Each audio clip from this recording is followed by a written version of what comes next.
Morning. Morning, everybody. Are you happy? Did you get here okay?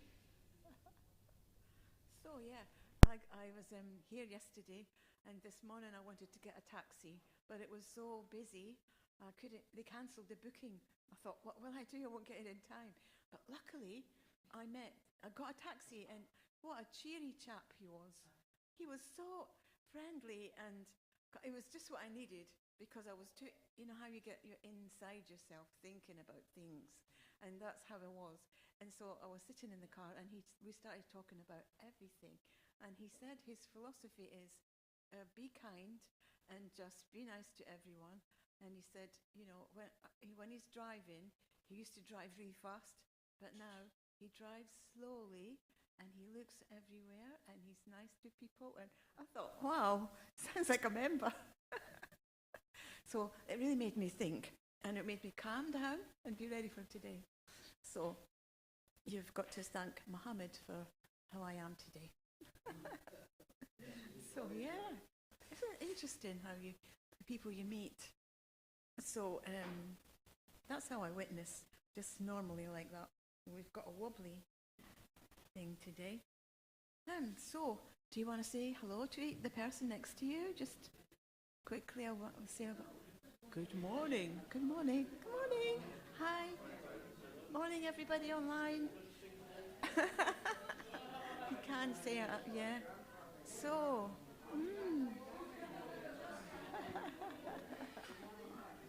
it's lovely to see you all. You okay? Yeah, yeah.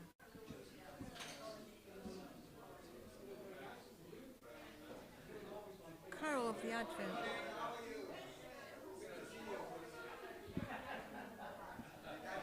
Is it moving? You're moving it. You're going to be a technician. I hope that everybody online has a nice time today. If you're by yourself, then please, I'll be your friend today. I'll be sitting next to you.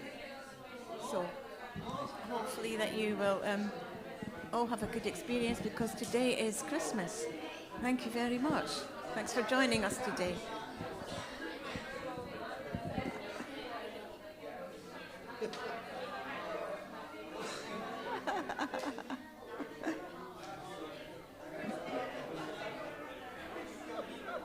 He's a funny uncle, isn't he?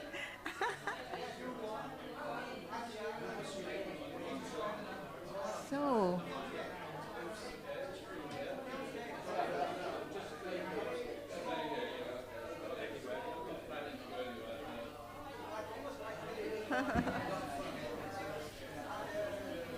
you're doing really well. Right. Oh, everything's here. You printed everything out. Oh, thank you. It's wonderful. Right. All right, everyone. Let's return to our seats. Let's sit down, yeah?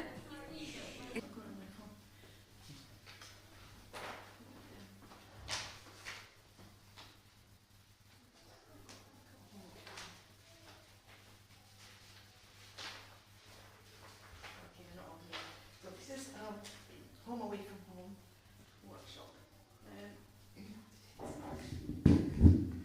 Sorry, Home Away from Home. So this is in Livingston House, and it's on the 20th. It's for 13 to 21-year-olds. Then you'll have a great time there. There's the QR code. Thank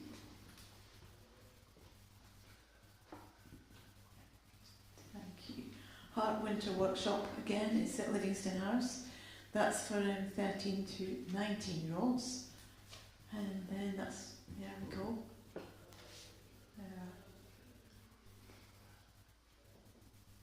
29th December to 2nd January. Then Nordic Young Adults Winter Workshop. So this is again December 29th to January the 4th. And that will be in Helsinki. Not going on for you people. Open Your New Dawn. The dates are 5th to 11th of January in Livingston House. I've no idea what that's about.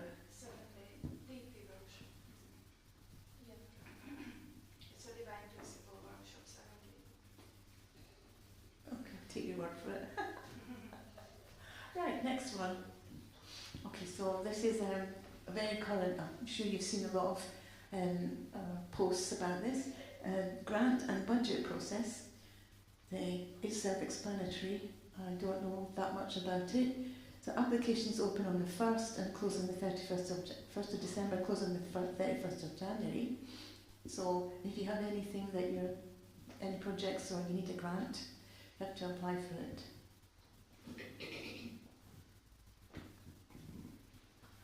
It will be a national service this time.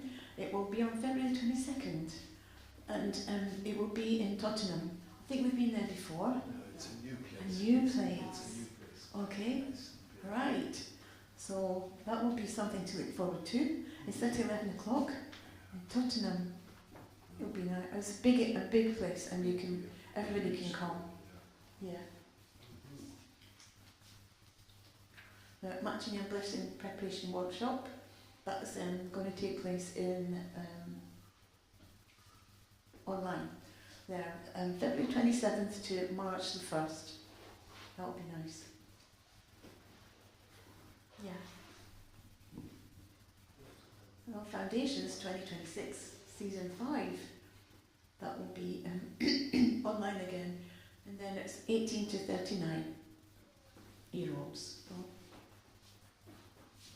And then your calendars. So the calendars have been ordered and they're on their way, and so they will be available from next week, next week at Sunday service, and also on the 31st. So there you go. Keep updated. They're the links there. Thank you. And have a blessed week. Hope you do. Thank you very much. So,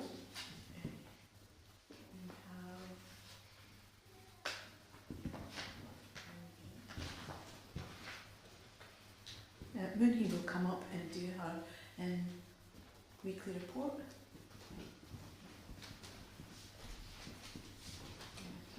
David.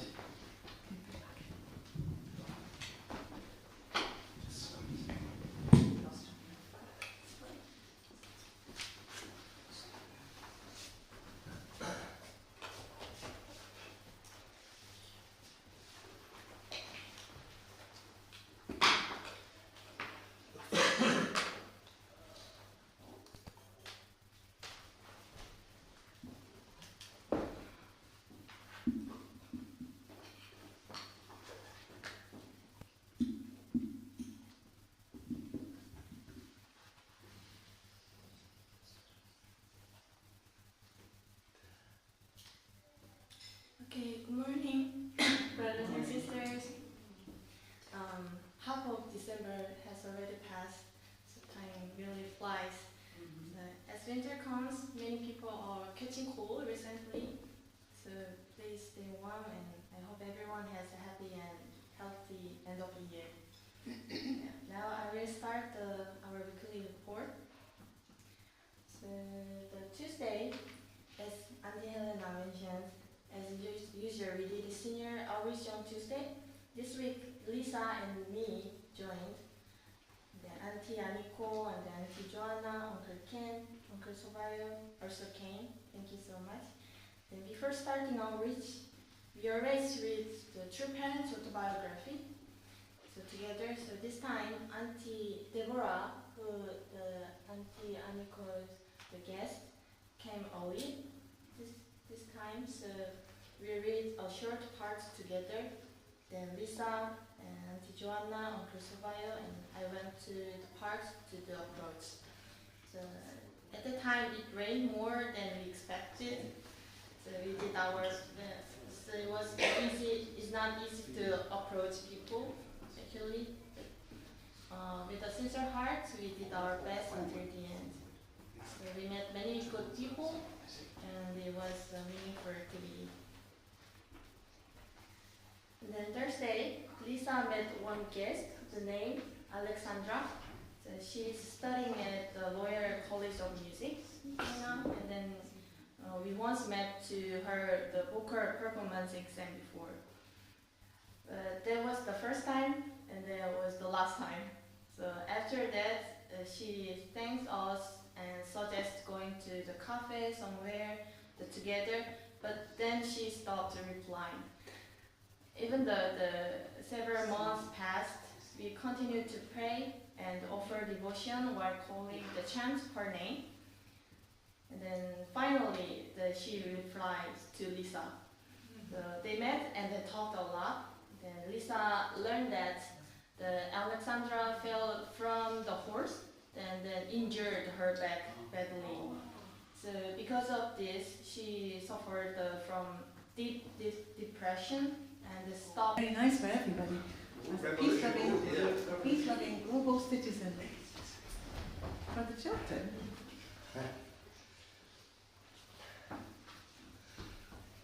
I don't know.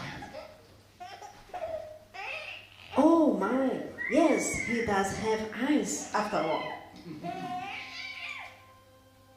Because Sun Myung Moon's eyes were so small, people often call him by the nickname Osan's little tiny eyes.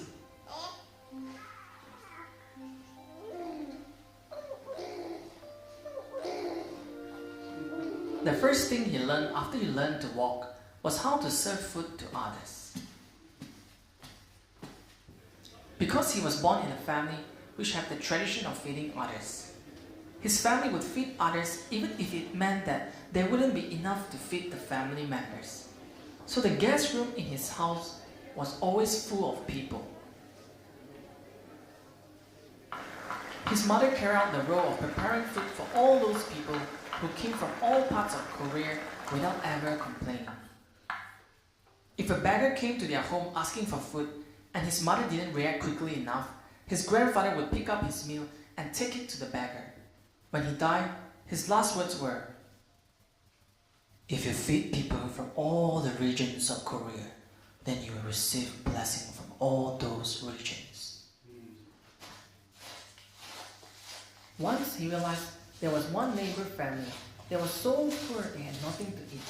He kept seeing their faces in his mind, so he picked up and hoisted a bag of rice onto his shoulders and ran along a steep uphill path to get to the neighbor's home.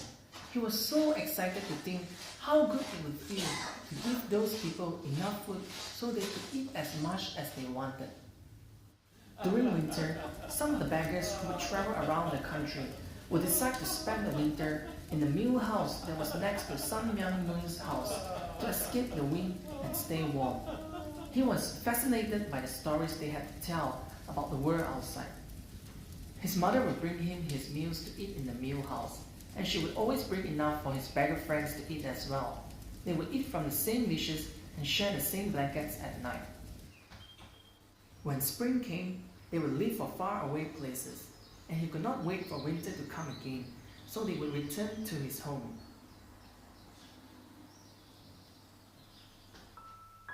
To him, giving people food is the most precious work. He gave them food, and they shared their love with him.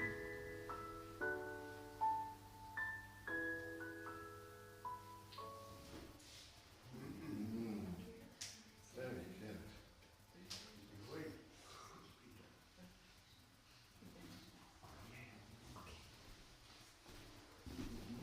Oh, that was very nice, wasn't it? Oh, I've enjoyed that. Because you can read the book, but to see it on animation is very nice. So, we'll have the message today from William Haynes, and afterwards we will go straight into the offering song. And then we have the reader, if you want to use the reader, or there's going to be a ball passed around for the donations. Are people online? There should be a link there as well. So, thank you. Let's welcome up William Haynes. Thank you.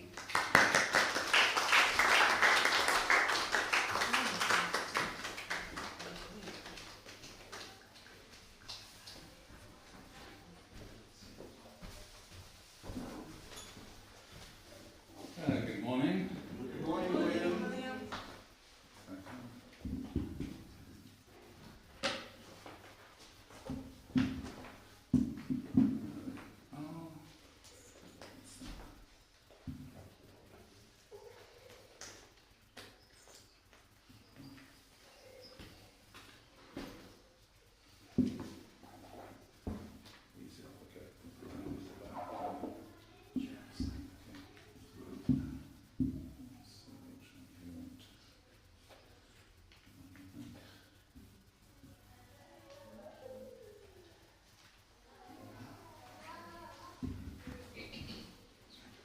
we are. So, nice to see you all this morning.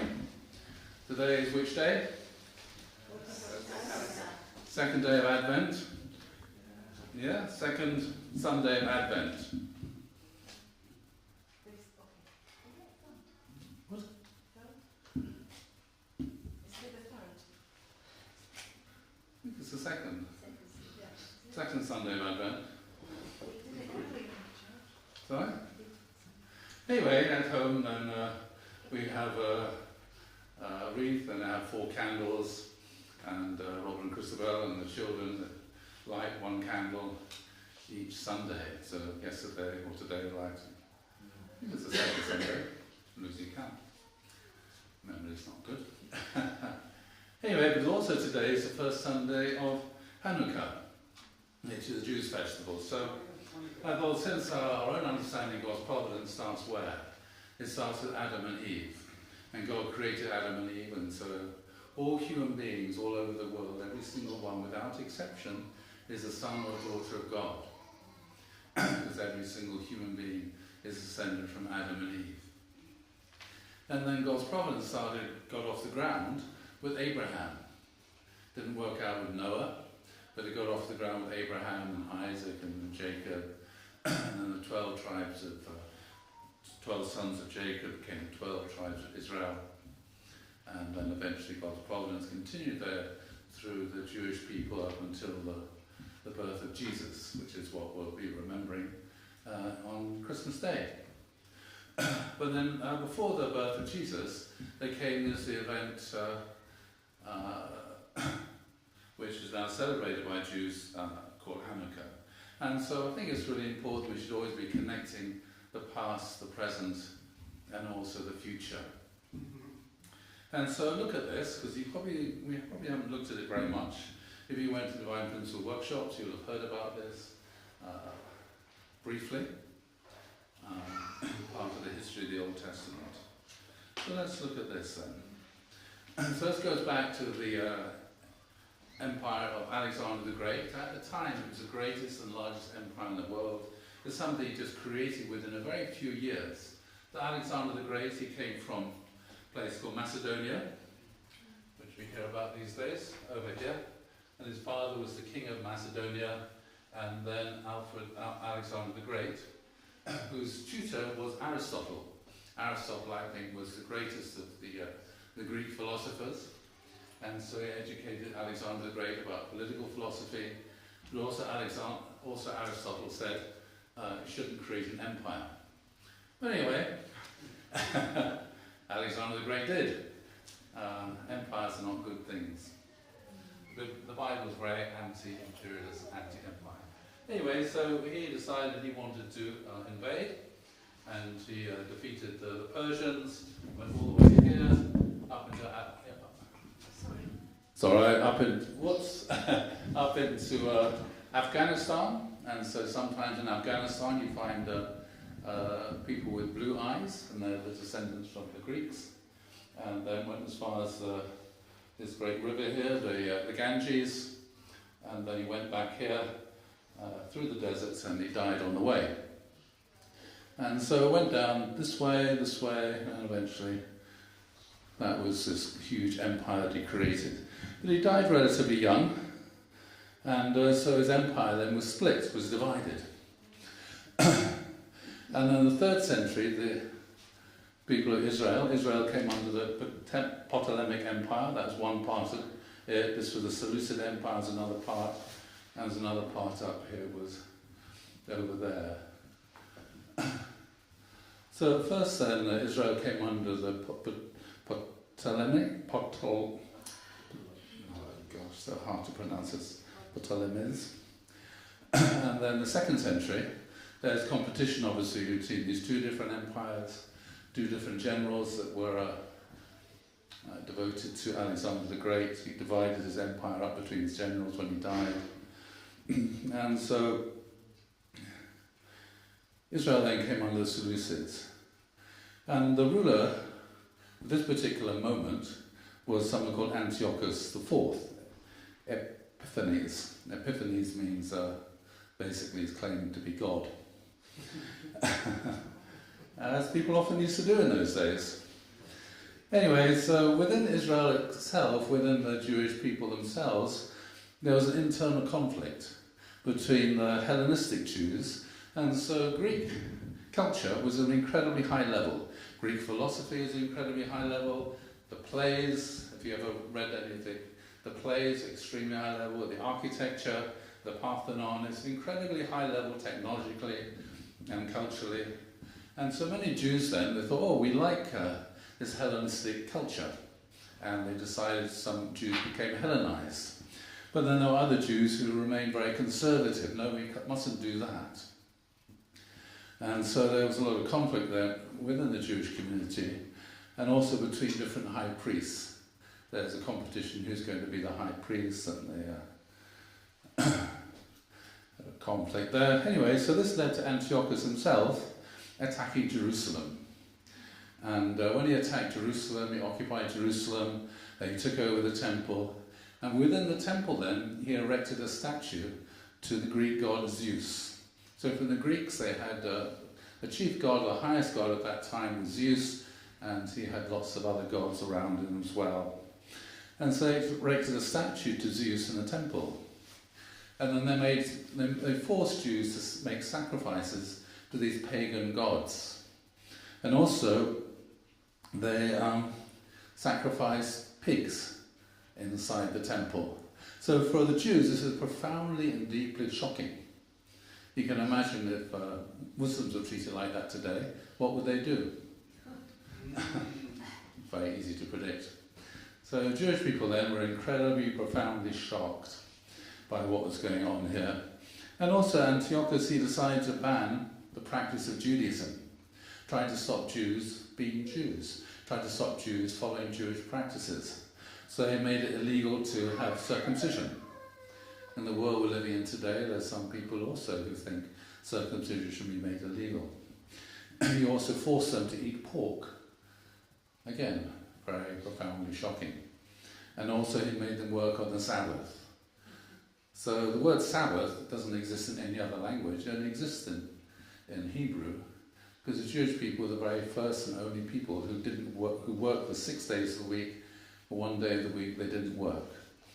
Romans, Greeks, everybody else found this really shocking, because it just meant you're being lazy, you should be working 7 days a week. But actually God, right from the very beginning, God wanted to create, had a dream. God's dream was to have a family, have a God-centered family. But in order to have a God-centered family, as I talked about before the sermon I gave about the Sabbath, you need to have a family, time and space where the family is just there. And that's what the Sabbath was created for. Anyway, he tried to force Jews to work on the Sabbath, and also introduce a lot of Greek practices. So, for example, they'd introduce the Olympic Games. But then when the Greeks did sport, they would do it naked. Again, very, very shocking, because in the Middle East, people, generally speaking, are very modest in the way in which they dress. So this led to a huge amount of conflict then. And so this is an example of the difference between Hebraism and Hellenism. Hebraism means the word Hebrew. Israel is very much a spiritual culture, where the main focus of spirituality was in listening. They would listen. Yeah. What would they be listening to? The voice of God. Where would they hear God? In their conscience. So it's just about listening and about conversation and reading the text. That was the focus. Very much upon free will. Every human being has free will and is responsible for all the decisions that they make. Very God-centered.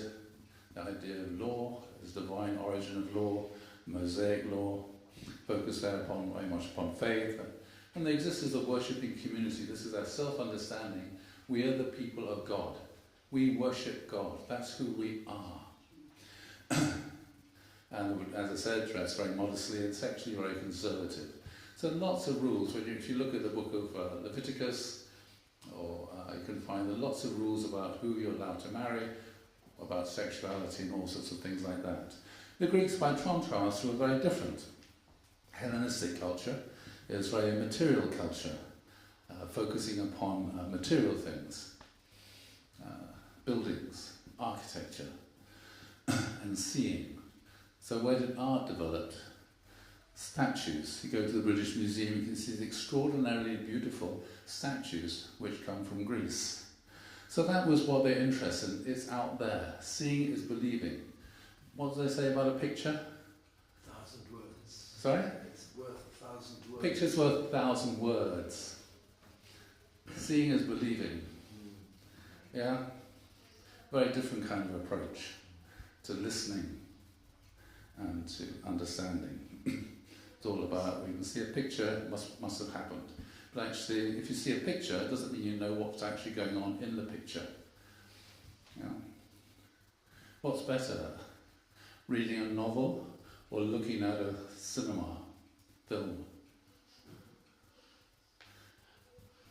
Personally, I think reading. If you watch a video, all you can do is you can see the person, you can see the face, you can see how they're acting, you can hear the words that they say. But can you know what's going on inside them? No. If you read a novel by, Shakespeare, or there's a play, or anyway, if you read a novel by Brontes or Jane Austen or any of the classic novels, what you can do, you can enter into the heart, the mind, the soul of that person, because you can know what they're thinking and what they're feeling. Yeah, so that's, in that sense, it's much deeper, I think, personally. Anyway, sorry? If you can read well, that's why reading is so important. And that's why, without exception, all Jewish people have had to learn how to read. Otherwise they're not regarded as an adult. It's what bar mitzvah is. Went to a bar mitzvah yesterday. The person had to read in the Hebrew passage. Otherwise he wouldn't be regarded as an adult. So that's why I had universal education for 3,000 years. Anyway, so the Greek view is about fate. This is my fate, it's about determinism, predestination, different kind of approach. And very humanistic, as opposed to theistic. Human laws, so the laws are made by the people, and they can change the laws if they want to, and they can make all kinds of laws that they want to make. Focus there upon reason, science, a political community. So the Greeks saw themselves as a political community. So that's a sense of a nationality. This is my nation. I'm this nationality, as opposed to a worshipping community centered upon God. This is just my nationality. And that, and as I said, excising you sexually. So very, very different kind of cultures. So European culture up until today has been the synthesis of Hebraism and Hellenism. Mm-hmm. Christianity sort of synthesized these two together. Anyway, so as I said,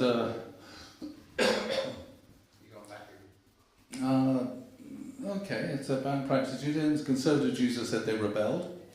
You went back on the slides. It's alright, don't worry about it. Conservative Jews said they rebelled. They didn't like what was going on. They, just as you'd imagine, Muslims today would rebel and fight. So that's what they did. And so there's one, the Greeks are trying to force people in the countryside to worship at a pagan god at an altar and sacrifice a pig. And then the local priest, was going to do this to save his life. Otherwise he'd be put to death, but then he got slaughtered himself. And then this particular family decided to rebel. And this is a family called the Maccabees. And they started to rebel and defeated the Greek Empire. And then the Hasmoneans came to book. And this is all recorded in two books, the book of Maccabees 1 and 2. Anyway, so just look into this a little bit. As I said, they were forced to sacrifice, worship Greek gods, at the foreign altars or be put to death. There's a priest who is Matthias, he refused, and with his 5 sons revolted. And his son, after he died, his son Judas Maccabeus became the leader. They started guerrilla warfare first of all, and then they were able to create and establish an army. The army fought against the Greeks, and there was a continual struggle for about 60 years, determined that they were going to become an win independence, not be controlled by one empire again. Anyway, so 164, they captured Jerusalem, and when they captured Jerusalem, they obviously went into the temple, they cleansed the temple of all the things that the Greeks had done there, and they rededicated the altar, and then there was an 8-day celebration after doing that. That was the 8-day celebration of Sukkot, which they couldn't have because they were fighting. Anyway, so the Hasmonean high priest, he also became the king. And all this is recorded in the book of Maccabees 1 and 2. But interestingly enough, the book of Maccabees is not in the Hebrew Bible. Yeah. Hmm? That's a good question. Why not? You'll find it in the Apocrypha, within a Catholic Christian Bible. You find between the Old Testament and the New Testament, there's a part called the Apocrypha. And there's various Jewish books which are not in the Hebrew Bible, but Christians, for whatever reason, decide to adopt them. And you find these two books of Maccabees in the Catholic Bible, but not in the Hebrew Bible. And that's the question, why not? So if you think about it, well, what is in the Hebrew scripture? It doesn't have the book of Maccabees. But this is what it does have. It says, when the Greeks entered the temple, they defiled all the oils in the temple. And so this oil was used to burn. So there's an eternal flame burning in the temple, like there is in the synagogue, an eternal flame. They defiled all the oils in the temple. And when the Hasmoneans, that's the Maccabees, prevailed over the Greeks and defeated them, they searched and they could only find one jug of oil, which had the seal of the high priest unbroken. And there was only enough oil to last for one day. And there was a miracle. So they had to send somebody off to find more oil. And there's a miracle. They lit the menorah, which is the candlestick with 7 candles, for 8 days. And the next year they fixed 8 days on which to have a festival with praise and special prayers. And that's Hanukkah. Now what's interesting here, this is the only passage in the Hebrew scriptures about this. What's the main focus? Advent. Advent. Who? The Advent. Something to do with the Advent. The main focus is about the oil, the miracle. Okay. Whereas the book of Maccabees is all about the military stuff and the victory. There's nothing here about that. It's just, they defeated the Greeks, and then the main focus is upon what came next. Okay, and then the thing is, well, why is that? So this is the menorah. This is the candlestick in the temple with 7 candles. And then this is what they're like today, starting today. It's called the Hanukkah. And so there's 8 candles here. And there's one here which they use for lighting the other 8.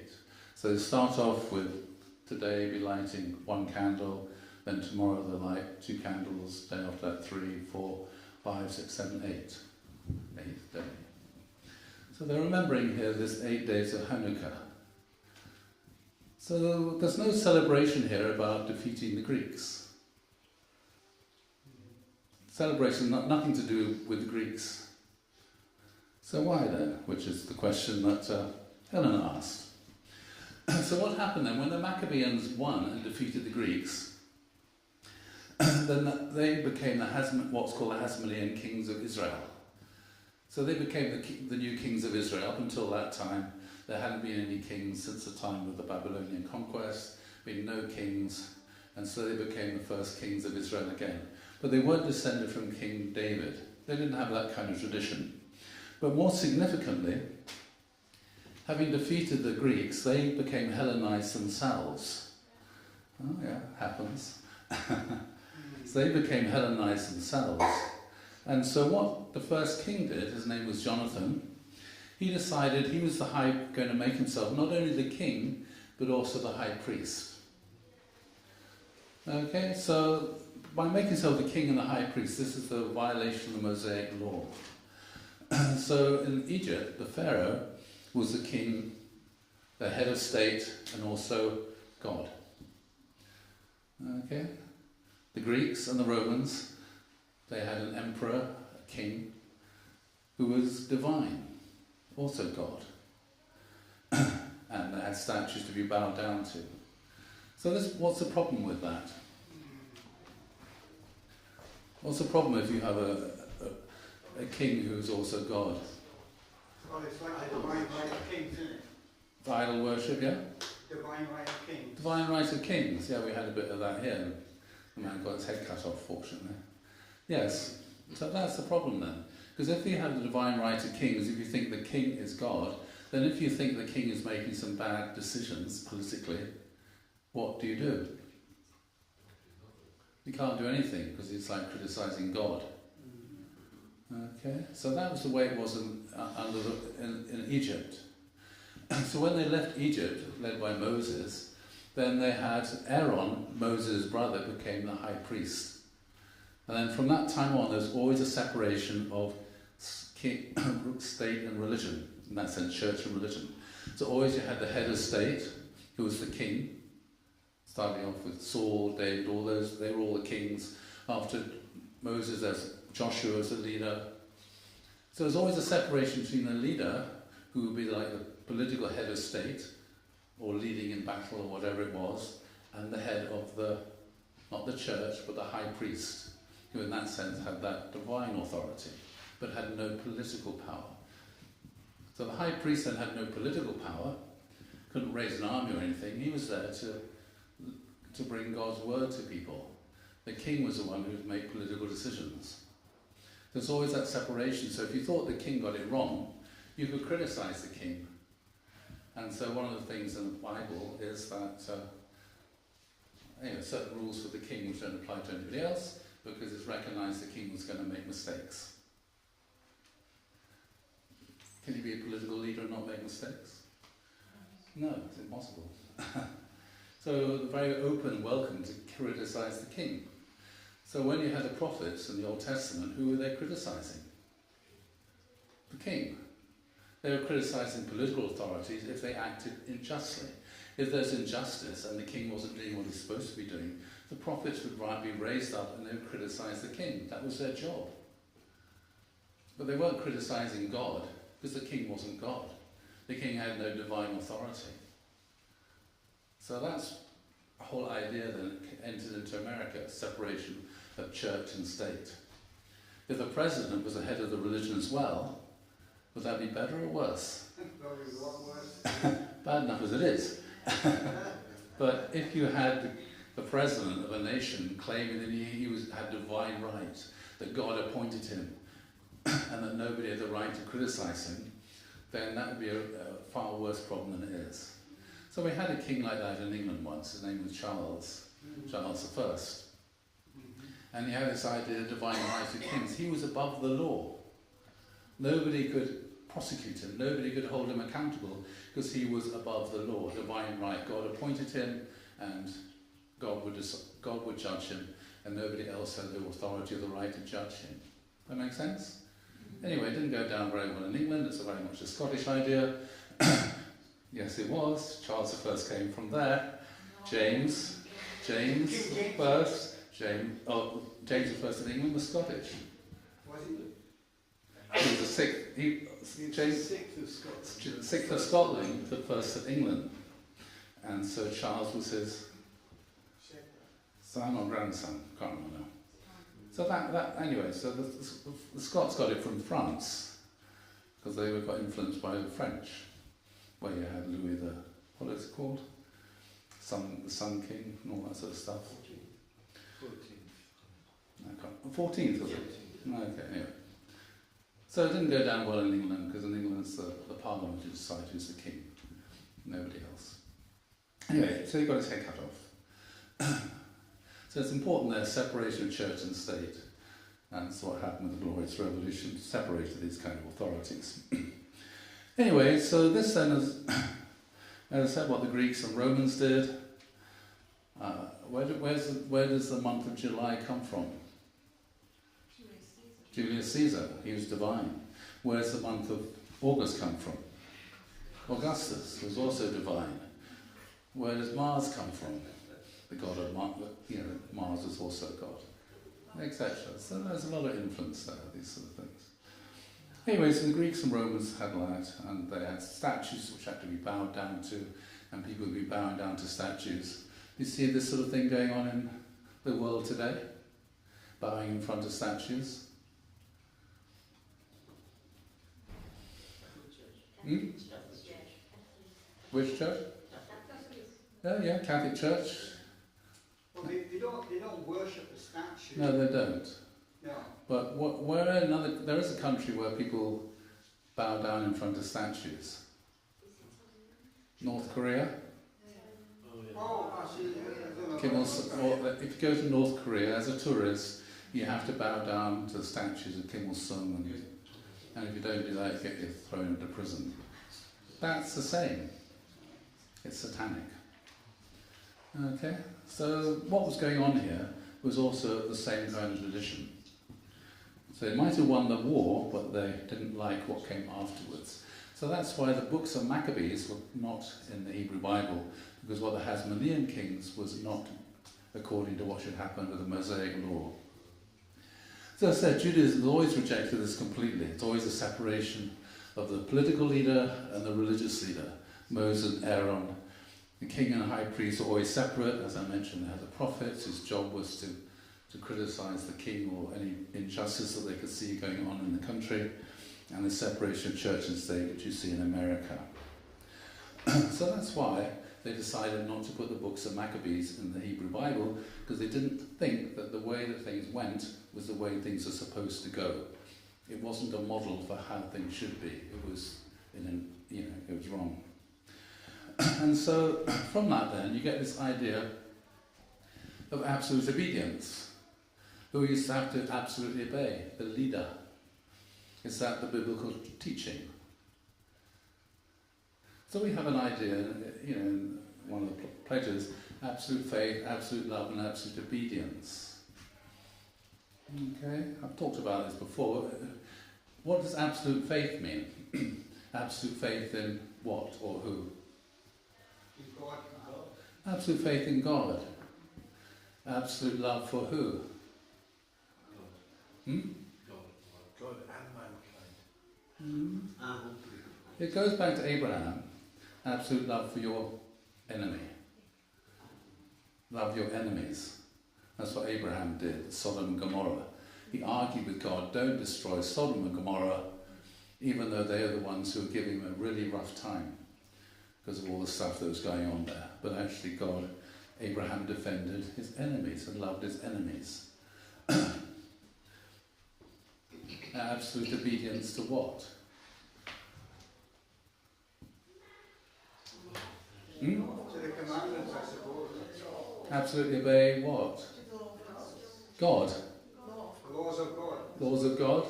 How do you know what that is? Oh, okay. Have you ever eaten bacon? I'm not Jewish though. Well, those are the laws of God. Okay. Rather than bacon. The Abrahamic understanding, absolutely obey your conscience. Not absolutely obey a human being, absolutely obey your conscience. Okay, but the fallen tradition is you absolutely have to obey your leader. Okay, have you seen this as a problem within our own community? Oh no.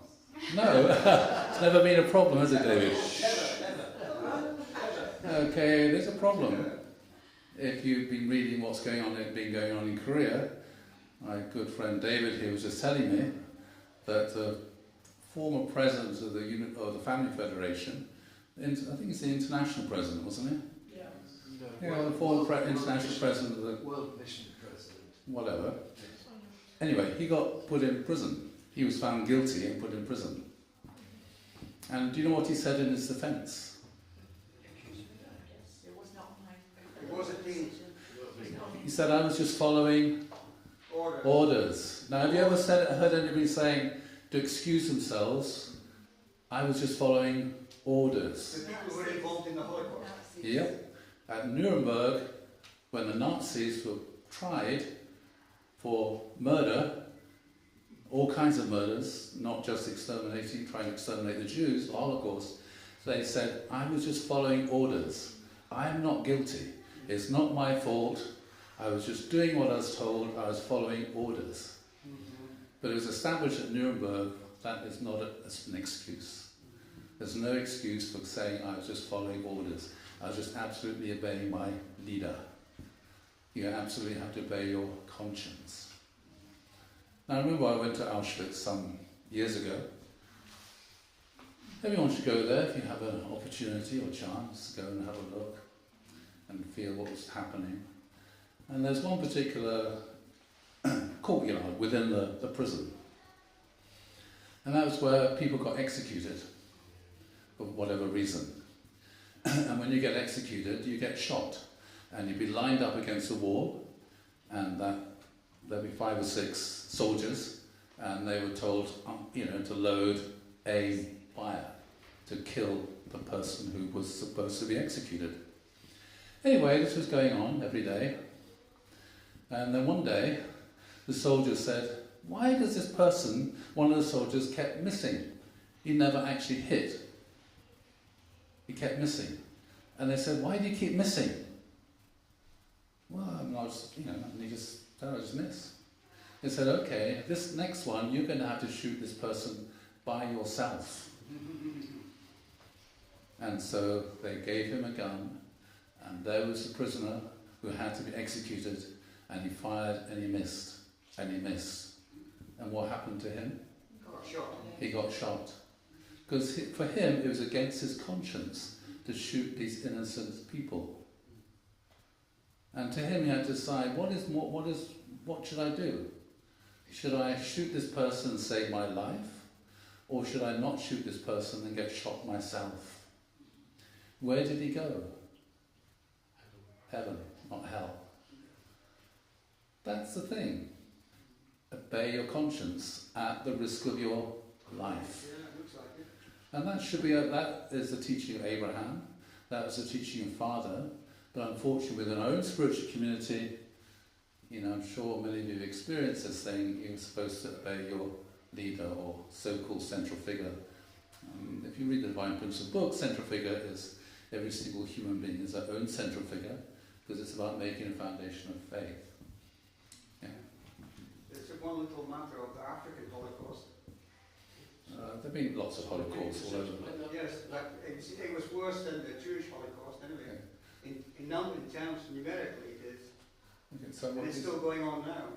Can I ask you a question? Can you just repeat that bit about the central figure? Okay, if you read the Divine Principle book, its foundation of faith is a central figure, conditional object, and a time period. Right. So every single human being is their own central figure. Do you remember the Children's Pledge? First line of the Children's Pledge? As the centre of the cosmos, I will fulfill. That's right. Who's the centre of the cosmos? Me. As the centre of the cosmos, I will fulfill our Father's will. I am the central figure. I am responsible. Yeah? That's the foundation of faith. Every individual as a central figure has to make their own foundation of faith. So that's why it's Adam and Eve also should have made a foundation of faith as individuals. Why did we need a central figure for an NFT? We don't. So that was taking a term and misusing it. So that's like the divine right of kings. You take this convenient term and you use it to establish power and to be able to manipulate and control people. Yeah, that's what went on. All kinds of bad stuff has gone on in our spiritual community because of the misuse of the Bible stories and the misuse of the principle, misunderstanding the principle, and the misuse of the principle. Well, that's how slavery was justified by using the Bible. Yeah, that's right, yeah. And that's the problem. Often these things can be misused, and we have to examine how is it this person who is the international president of our movement can make such a claim? Why did he think that way? Who taught him that? Yeah? Who taught him that that he could think like that and behave like that and say, it's not my fault, I was just following orders. Maybe it's fallen nature? Yeah, obviously, anybody not have fallen nature? We all do, but the point is your conscience should be saying, oh, I shouldn't be following my fallen nature. But if the conscience has become corrupted by bad teaching, then people do these wrong kind of things. It was embezzlement, though. That was what as well. There was 2 charges. Anyway, his excuse was that for various things. He might be doing, I don't know all the details, but I do hear that's what he'd said.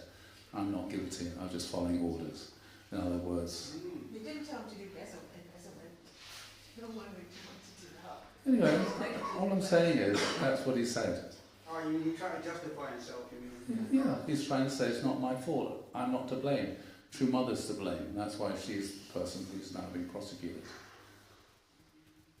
So this is the big problem. Like I said, for me, the problem is, okay, that's what he did. The problem is, why did he do it? Why was he so badly educated? Why has the principle been taught so badly within our own spiritual community for 60 years? The Bible has not been understood properly. The principle has not been understood properly. And why are we so small? Why have most of our members, even our second gen, why have they just packed their bags and gone? This is heartbreaking. For me, I think it's because we haven't brought people up properly and taught them the principle, the Bible stories in the way that it should. So we created a kind of culture that people want to join and participate in and feel everything they ought to feel. Anyway, that's my view. As usual, it's off the wall. Yeah, but most of the people who joined the church didn't have a Christian or a Jewish foundation. Most of us didn't. Very few. Some did, some didn't, yeah. Yeah, very few had Christian or Jewish foundation. But the point to is, welcome the Messiah. Most of us were not qualified. all I'm saying, and those who became leaders were also in the same boat. Yeah, so the whole point is one should have an education to make sure that people get educated, and we didn't do that. Do we have Sunday school materials for children? We did have in North London. Yeah, no. But that church was abandoned because there was a disagreement between the Japanese leader and the English national leader at the time. Anyway, no, I'm not talking about that. I'm talking about did our movement as a whole internationally produce Sunday school materials? Well, they did in North London. No, I'm not talking about North London, we just made our own, yes. No, I'm talking about, no, they don't exist. So that's been a big problem. So lack of proper education for our second gen and our children is a big problem. Still is a big problem. They don't exist. These kind of good materials, they don't exist. It's an organisational problem then. Yeah. Okay, so what came next? So as I said, then that's why the Jews then decide we're not going to focus upon the military success, we're going to focus upon the spiritual aspect, the miracle. So the rabbi decided the most important thing about Hanukkah is a spiritual thing, not the military and political thing. And something that had to be in minor detail, just the oil, became the whole story. So now the whole story then is about that, about how God worked in some way such that this oil was preserved and they could light the oil for 8 days. Anyway, so what came next then? Well, in 70 AD, the temple was destroyed. You think that was a big shock? Well, massive shock. Well, Jesus was rejected, so I mean... Well, that's neither here nor there. Well, from my point of view... No, from a Jewish point of view, that's neither here nor there. Oh, from a Jewish point of view? Yes, that's what I'm saying. Okay, so from a Jewish point of view, the temple was destroyed in 70 AD. You can imagine what a huge, profound shock this was to be for the Jewish people.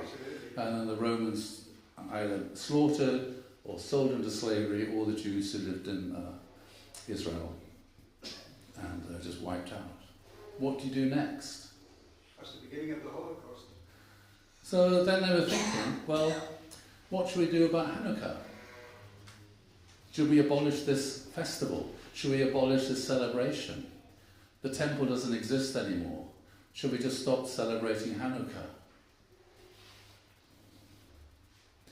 So there were two. So they recognised then, okay, let's discuss this. There were two battles. There's a military battle, which we won, but there's also the cultural one as well, where we were competing against Hellenism and Hellenization, and we won that battle. And that's what we should remember with Hanukkah is about that. So the rabbis then looked back over history and said the real battle was not the military one, it was a cultural one. The military victory lasted for 100 years, and then they were occupied, taken over by the Romans. That led to the destruction of the temple. But the spiritual victories lasted for more than 2,000 years. So because of that, when it came to the destruction of the temple, the rabbis sat down and said, shall we continue Hanukkah or shall we not continue Hanukkah? They said this, the building, the temple may have gone, but the hope hasn't. We still have the hope. Do you think they're the only people who... Do you think our own spiritual community might face a similar kind of challenge? We faced the same challenge since 1945. Do you think our spiritual community might face the same similar kind of challenge today or in the future? What happened to the Japanese movement? What happened to all the property? It's all court case, the property has been confiscated. Then the Japanese movement had to decide, well, what are we going to do now? Are we going to say, well, we lost, we're going to give up? What do? You have to reconstruct and reconceptualize your faith, which is what the Jewish people did. When the first temple was destroyed, they had to reconceptualize their faith. The focus became not giving sacrifices, but reading the Torah. We call it Hundukei. When the second temple was destroyed, they had to think, well, what are we going to do? We're going to just pack it in, just become Hellenized and become assimilated and just become like all the people we happen to be living with? Or should we try to keep our tradition and our culture?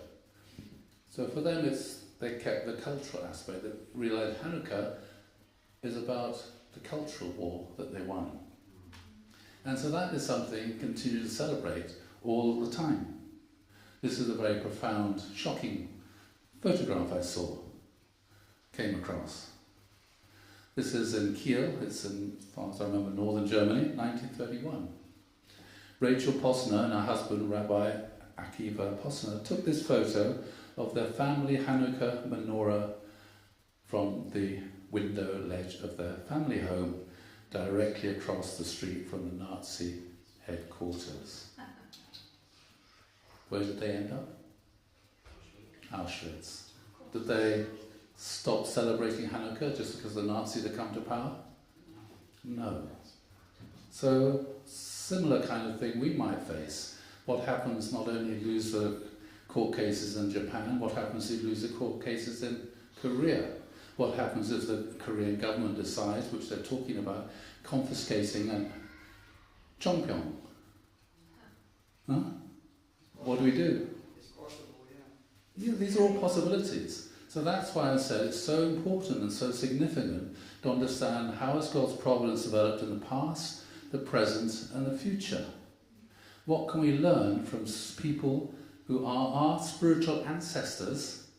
The Jewish people, they're not, the Jews, they're Israel. They're the first Israel. Christianity is the second Israel. We're the third Israel.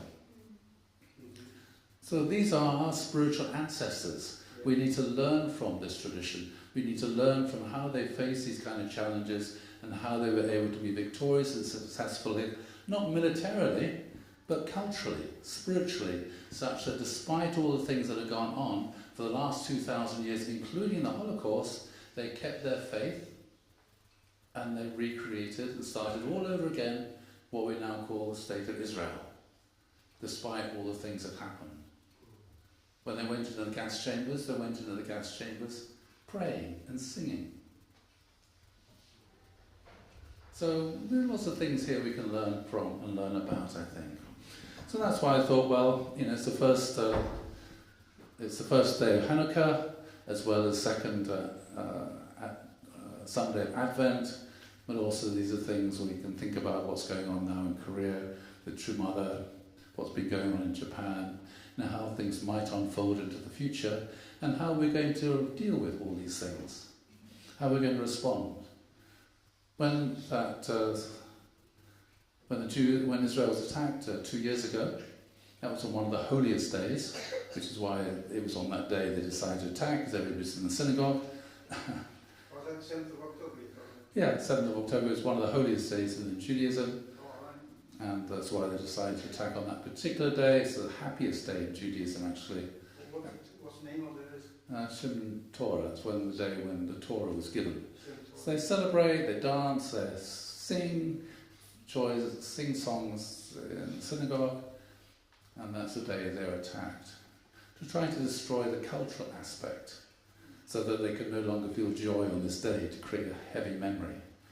Anyway, so my local synagogue, I went along, watched that this year. And what were they doing? 2 years after this terrible attack, the worst attack on Jews since the Holocaust, what were they doing in the synagogue? They're singing and dancing. They didn't mention it. They don't mention it. They sing and they dance and they celebrate, despite what happened. So I think this is the sort of thing we need to think about, this sort of thing ourselves. Sometimes you go, true mothers, and I think it's the most important thing. The most important thing is to be happy, be full of joy, and to continue regardless of what goes on and what has happened. Okay, that's the end of my overlong sermon. Sorry about that. But let's pray. Most beloved Heavenly Parent, we thank you so much for able to spend this time together to remember the second day of Advent and the birth of your Son, Jesus Christ, 2,000 years ago. The incredible hope and expectation that you had when he came. The incredible hope that he had himself and the Jewish people had, that they'd be able to solve the problem of the Roman occupation and be able to establish a world of peace and justice and harmony.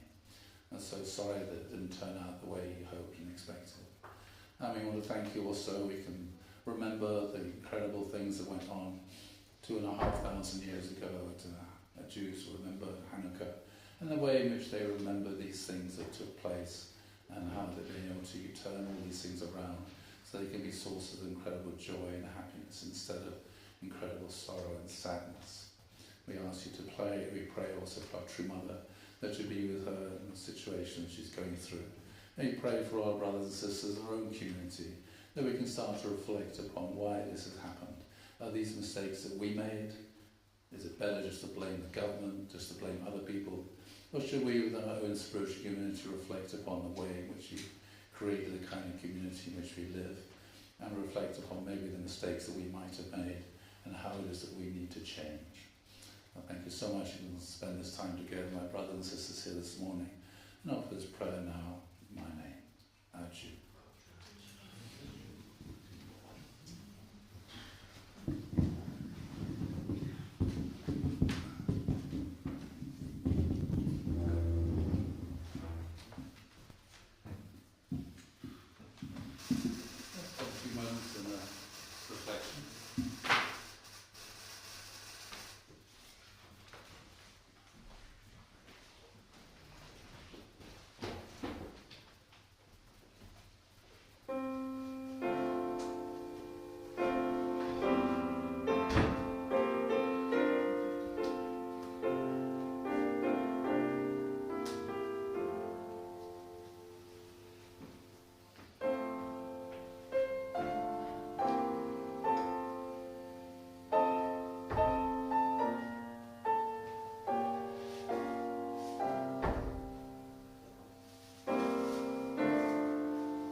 a lot to think about and a lot to pray about. And so, yeah, history can teach us a lot. It's really true. So, I would like to invite the band up. We're going to sing our offering song, and then we'll have Anne Cotter afterwards. She'll give the offering prayer. Thank you.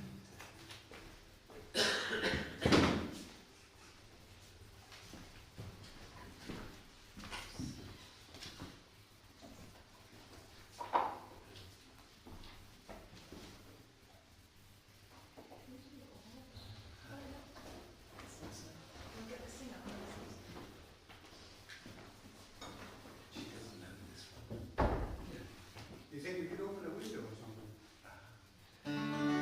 Good choice then.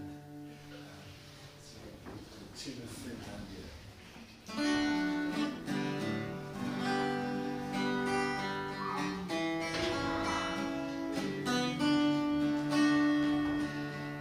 This is my song, oh God of all nations, a song of peace, oh lands afar and high. This is my home, the country where my heart is. Here are my home, my dream, my holy shrine. Other hearts in other lands are beating, with hopes and dreams as true and high as mine. My countryside, how blue like the ocean, and sunlight beams on clover leaf and pine. But other lands have sunlight blue and golden, and skies are everywhere as blue as mine. Oh, hear my song, thou God of golden angels, a song of peace for lands evermore. This is my prayer, O Lord of all the kingdom. Thy kingdom come, on earth thy will be done. Let Christ be lifted unto home and saved, and us unite together to live as one. Oh, hear my prayer, thou God of all the nations. Myself I give, let thy will be done.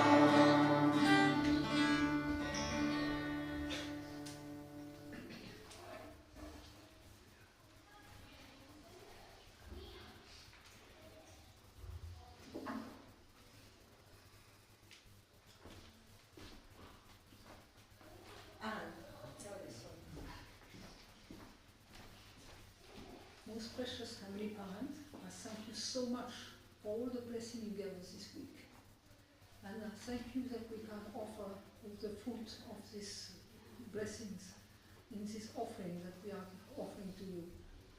I thank you for this great blessing you give us, and that you guide the person who is going to use this money to use it in the most efficient way, and the most appropriate way. I thank you for all this, and report in the name of Anne and the Cotterless family are true. Following Olimada and Drew.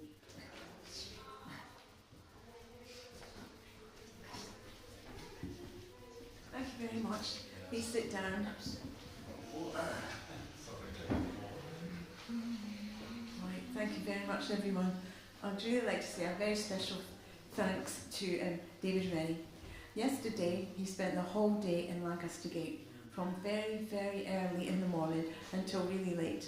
Then he had to drive people home, and then he went to visit his grandchild. And this morning he is, shall I say, on autopilot. We're very lucky we have him here. He's been our guitarist.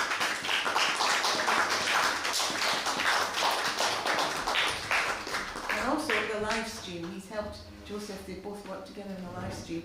So we're very lucky. Thank you for Joseph. Right, I'm very grateful. Otherwise without them we wouldn't have had the service. And where's our little singer? Anastasia. Thank you so much. Thank you. And then, of course, to a wonderful William Haynes for a great travel throughout history and coming back. We didn't need to read anything today, we could just listen to you, couldn't we? So thank you very much. Let's say thank you to Jackson. Thank you. Thank you everyone for coming as well. And everybody online. Thank you. Thank you so much. Let's have a big clap for all of you. Thank you. And the testimonies. So then, is there anybody new here today? The first time I've been here today. Yeah, anybody new here? Yeah. Yeah. Right. Okay. So, thank you very much. And we'll see some of you next week at the...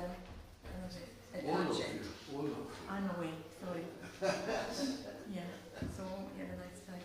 And yeah, thank you for our missionaries as well. Let's say a big thanks to them. Thank you very, very, very much. Thank you. And today we have a lady downstairs who is making the food for us. And I have a special award for Naomi. I won't be able to give it to her now because she's downstairs. Mrs. Naomi Sato have an award for her because usually when we have a Christmas service, we give an award to one person. We usually give more, but we haven't got I'd like to offer a special award for her service throughout this year. And she will represent everyone who has worked hard this year. And doing all the different things. So I want you to say thank you to Naomi Sato.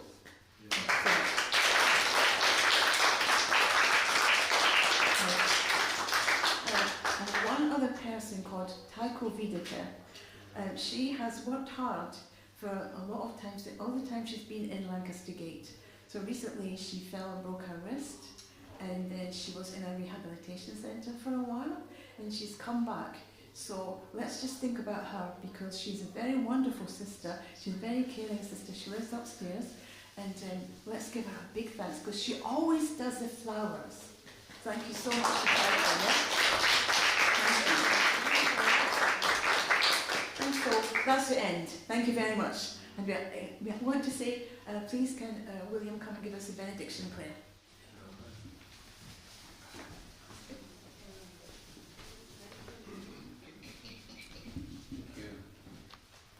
May the Lord bless you and keep you.